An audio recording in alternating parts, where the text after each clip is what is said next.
Well, welcome back. Renee is at the Midwestern University's vet school. Yeah, this is where you can learn a whole bunch of stuff. But it's a veterinary day. Wow. Is that the brisket they're working on, Renee? I'm not really a butcher, but what's happening?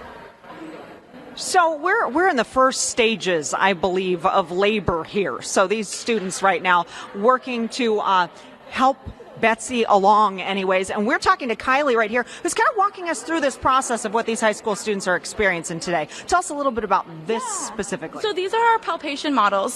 So this is for us to practice on what it feels like for a bovine or a cow to determine what stage of pregnancy they're in or where they are in their maturity as well. Okay, so what if I'm sticking my hand through here? You'll actually stick your hand in that Okay. hole. Yep, so that's the rectum, and you'll stick it through. And if you keep going, you're actually feeling what would be a pregnancy. So that's half of the uterus right there, and that's going to be a pregnant cow. And I probably should have used my gloved hand. Is that what you'd normally recommend? I mean, on those models, then yes, definitely. But these models are more just kind of plastic. So when you're doing the live action shot, I would definitely recommend using a glove. Yeah. Okay. So next time when we do this, I'll glove my hand, I think. But she's not gloved either, guys. So okay. So we're over here now, and as students go to this stage of birthing Betsy, what are they experiencing here? So this one, we're just trying to see, what's going on with the calf. So we've got a student here, and she's got her hand in, and she's trying to feel, the positioning of the calf. Okay. So sometimes what can happen is it's called a dystocia, and that's when there is some sort of problem. I know what that is. I really do. So some sort of problem with the calf. So what we're trying to do is figure out, okay, what is the positioning of this calf? And whether or not you can actually get it out. You can get it out, or so, the cow can get it out. Okay, so what am I feeling for? Let's see. So typically it comes out head first. So you're feeling for head, the two front legs. Yeah, I got a head, I got two front legs. There you go. Now, does birthing Betsy have an epidural right now? So sometimes it depends. It depends on what's going on with the cow itself. So it just is kind of a case by case. Typically they don't. If they are struggling a little bit trying to birth the cow, then we'll give an epidural. Okay, great. So this is this stage here, but we're also talking a little bit about the program. Janet, tell us, what is this doing for these students? Sure. Today at Midwestern University and for the next 8 days, we have 48 hand-selected high school students, and they are medically interested. They're interested in medical careers. So we show them pretty much every program on campus. Vet Med is one of them, and we have osteopathic medicine, dental medicine, and an array of others. And they get to experience this, so when they get to college, they kind of already have an understanding of what they want to do. Okay, and birthing Betsy here at the end of her stages here, and she needs to birth this cow right now, right? Okay, so here, let me help out because, again, I know what this is all about. I've done this a few times. Here, you hold the microphone. Okay. Walk us through it. So you're just going to go ahead and just keep pulling. Keep pulling. She's coming. Okay, keep going. Betsy, it's Keep pulling.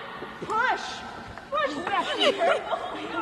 Keep going. We're almost there. We're almost there. There we go.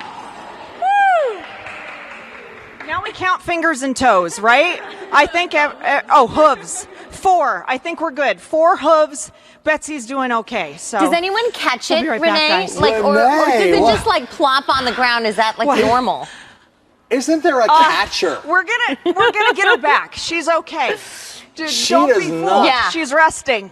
But in the normal She's process, resting. is there a fourth person there who catches Does someone the calf? catch it? In the normal process, does someone catch this poor? We try to be as delicate as possible with the calf coming out. So we'll try and have someone so it can ease to the ground gently. And typically they're up and walking right after that. That's something I would have learned in class had I attended. So yeah, she's okay. She's gonna go to the nursery. She's fine. Yeah, Renee, she's going to be okay. Would you mind boiling that microphone before you bring it back? Yeah, maybe some wet Corey, ones. this one's yours.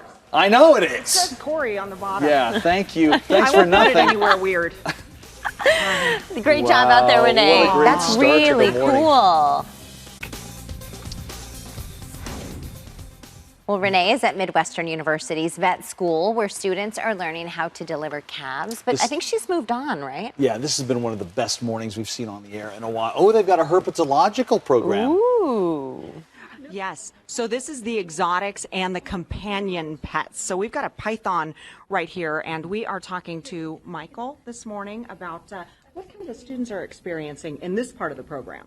Certainly. So we're talking about proper reptile handling. We're talking about physical exams on these animals and some common medical issues that you might encounter with them.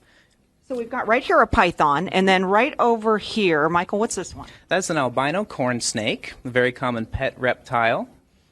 Okay, so that's what the students are experiencing up here, but take a look at this hallway. It's set up, just like a doctor's office, how you'd go in here and you've got these, monitors set up right outside the exam room. So the students really getting to experience, what it would be like to actually work in the healthcare field. Of course, Janet here with us again this morning. Janet, a little bit about this program and how it kind of moves through the other animal options, other medicine options too. Right. So this morning you are only experiencing our vet medicine. But today, these students at Midwestern University, we pick 48 highly motivated high school students who are interested in medicine. And they are going to experience occupational therapy, physical therapy, and almost every program on our campus, dental medicine, speech language pathology. We just have an array of experiences for them, and they're all hands-on. See, this is great, and you can see the students right here, and I'm talking to Chelsea this morning, too. Chelsea, they're kind of actually getting a hands-on experience examining these animals. Yeah, they're learning how to handle animals and how physical exams are a little bit different in dogs versus in humans. So right here you see the student is learning how to do an eye exam on a dog. And then over here, we've got a student learning how to do an ear exam, as well as learning how to take vitals, temperature, heart rate, respiratory rates. Got it. And so this really helps students know if they actually want to do this career. Where can we find you? So you can find us. We are Midwestern University off of 59th Avenue, just south of the 101. And every November, we put out the application for this program. And it's high school juniors and seniors. Okay, great. So hundreds of students applied. These are some of the 48 students that actually got in. I didn't get in. I wouldn't expect to get in, but I'm here now, and these are pretty cool. What do you think? This is really cool. This is the first time I've had a snake wrapped around my neck. She's okay, though. Guys, back to you. Wow. Look at that. That's pretty neat. That's ground It's a busting, cool Renee. program What a for, morning Renee's for high had. schoolers. I know. And they have a great program there at Midwestern, top-notch university.